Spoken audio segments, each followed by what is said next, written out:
kulan isugu yimaadeen xubno ka mid ah jaaliyadda dowlad deegaanka ee ka soo jeeda gobolka Afdheer ay cabasho u gudbiyeen dowladda deegaanka waxayna ka cabanayaan koronto la'aan iyo biyo la'aan iyo saamigii dowladda ay ku lahaayeen oo ay ka waayeen mudnaantii ay lahaayeen aqoon-yahano waxgarad iyo culimo diin ayaa goobta ka hadlay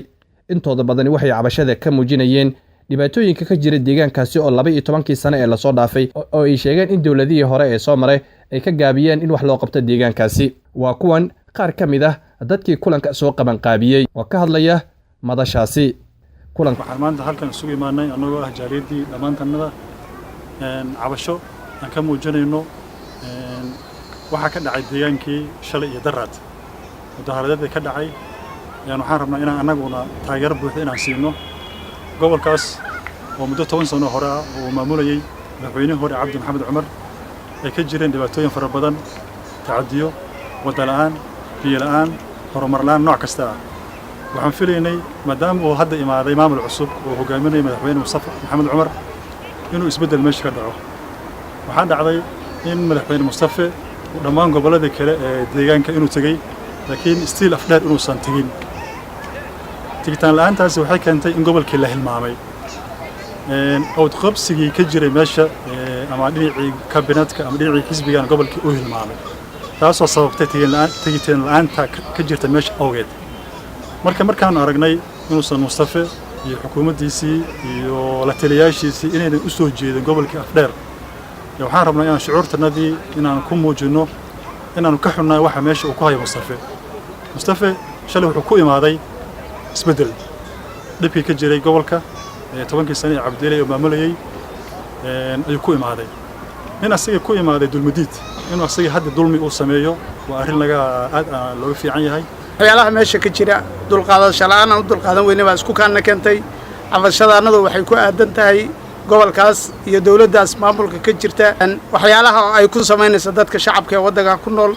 dawladihii hore hilmaameen bay tan oo u sii dartay dhibaatooyin badan oo ka jira yaan ka cabanaynaa intii hore ay walaaladii sheegeen ee biyo la'aanta iyo wada la'aanta isbitaal la'aanta ay u sii dheer tahay dhibaatooyin aad u fara badan ayaan ka cabanaynaa oo iskugu kaana keentay maanta bannaankan waxaan u sheegaynaa dawladda dhibaatooyinka dadka lagu haya in laga joojiyo cagajugleynta laga joojiyo tii hore laga cabanaya cagajugleyn iyo xidhxidh iyo dhibaato lagu waayay waxaad moodaa madaxweynaha inuu u hanjabahayo dadka mas-uuliyiintii ugaasiyadii gobolka ka soo jeeday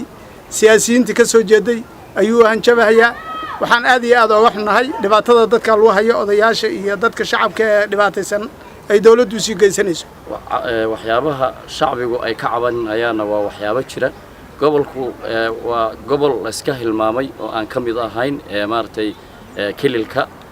horey haday ahayd ay tahayba dawladda hadda dhalatay waan u hanweynayn waan taageersanayn waan soo dhaweyn hil iyo hoobo waan la garab taagnayn laakiin Soomaalidu waxay ku mahmaahdaa maaragtay sidii aan kugu lisay igumada hambaynin laakiin isaga sheegi doona inuu madaxweyne noo yahay iyo inuu soo noo ahayn sababtoo ah madaxweyne xuduud leh oo webi soo gudbaynin oo webiga gedigiisa ka noqon haya taas ayaaba dambi ah haddii la raaco ruulka iyo maaragtay xuquuqda bini'aadamka haddii la raaco dad shacabkaagii ah inaad xuduud u samaysato xuduudda kii horena uu ka laaban jiray kana uu ka laabtaa ma fahmayno waxa ku kalifay ma fahmayno waxa saas dadka loogu baabi'inayo Idris Abdi Hassan TV-ga caalamiga Universal Pretoria Koonfur Afrika